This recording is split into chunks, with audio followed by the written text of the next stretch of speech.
یہ حدیث سلسلۃ الصحیحہ میں اور امام احمد نے اپنی مسند میں بھی ذکر کی ہے۔ ام المومنین عائشہ رضی اللہ تعالی عنہ بیان کرتی ہے اور یہ حدیث سننے والی ہے۔ آپ نے فرمایا خصال ست، 6 خوبیاں ایسی ہیں، ما من مسلم یموت فیہ، اگر کوئی بھی مسلمان ان 6 خوبیوں پر یا وفیہن واحدۃ، اس میں کسی ایک خوبی پر فوت ہو گیا، کوئی ایک صفت اس کے اندر آ گئی، اللہ رب العالمین کانا ضامنا علی اللہ، اللہ اس کو گارنٹی دے گا، دنیا کی کسی کمپنی کی گارنٹی نہیں، اللہ اسے گارنٹی دے گا ان یدخلہ الجنہ، کہ ان 6 خوبیوں یا ان 6 میں سے کسی ایک خوبی کی وجہ سے اللہ اسے جنت میں داخل کرے۔ نبی علیہ السلام نے پھر اس کی وضاحت کی، وہ 6 خوبیاں کون سی ہیں؟ آپ نے فرمایا رجل خرج مجاہدا، ایک وہ شخص جو جہاد کے لیے نکلتا ہے، کسی تنظیم کا اعلی کار بننے کے لیے نہیں، حقیقی جہاد کرنے کے لیے، مجاہد بننے کے لیے نکلتا ہے، خرج مجاہدا، اور پھر وہ راستے میں ہی فوت ہو جاتا ہے، کانا ضامنا علی اللہ، اللہ اسے گارنٹی دیتا ہے، اللہ اس کا ضامن ہے کہ اسے جنت میں داخل کرے گا۔ فرمایا ورجل تبع جنازۃ، ایک وہ شخص جو جنازے کی نماز پڑھنے کے لیے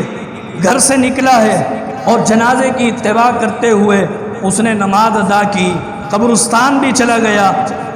اگر وہ رستے میں فوت ہو گیا، کانا ضامنا علی اللہ، وہ اللہ پر ضامن ہے، وہ اللہ اسے گارنٹی دیتا ہے کہ اس شخص کو جنت میں داخل فرمائے گا۔ ورجل، تیسرا شخص عاد مریضا،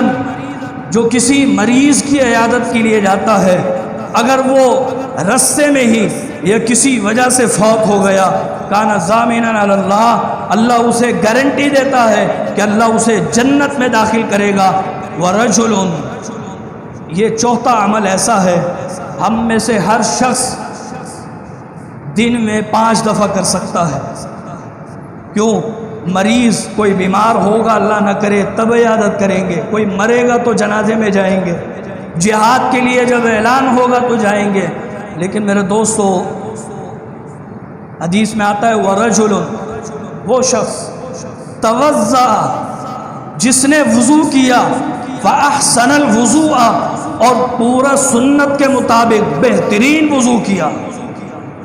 ثم یخرج الی الصلاۃ،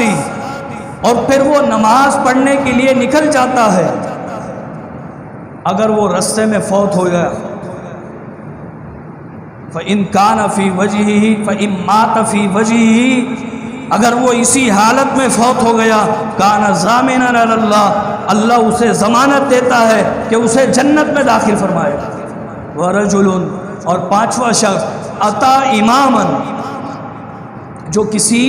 امام کے پاس آتا ہے، امام سے مراد نماز پڑھانے والا امام بھی ہے، امام سے مراد حکمران بھی ہے، مقصد آنے کا یہ ہو ان تعذروہ وتوقروہ، کہ اس کی مدد کرنی ہے، اس کے دست و بازو بننا ہے،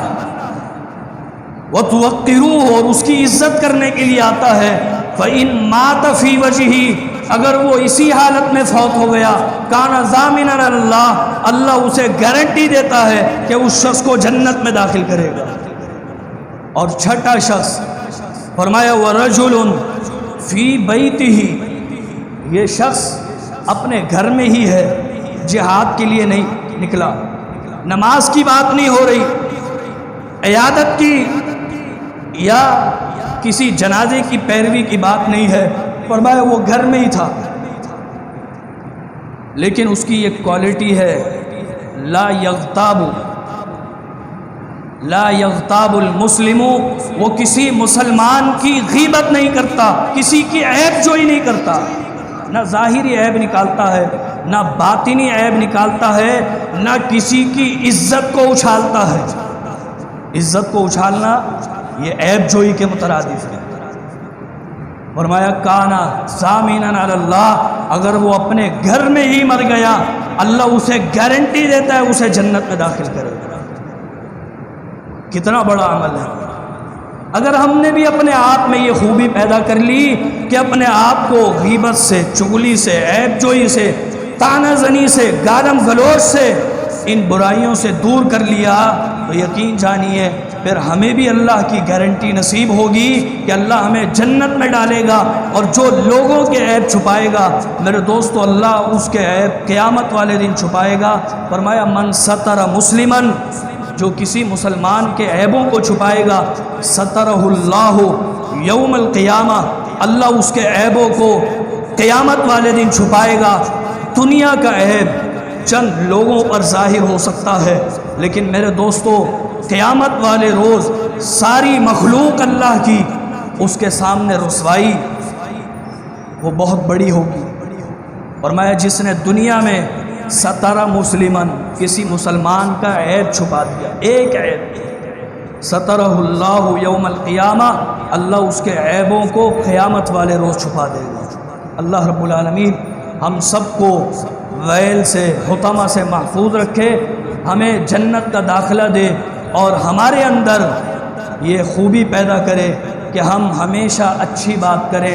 برائی سے رک جائیں، تاکہ اللہ رب العالمین ہمارے عیبوں کو بھی قیامت والے روز چھپا لے۔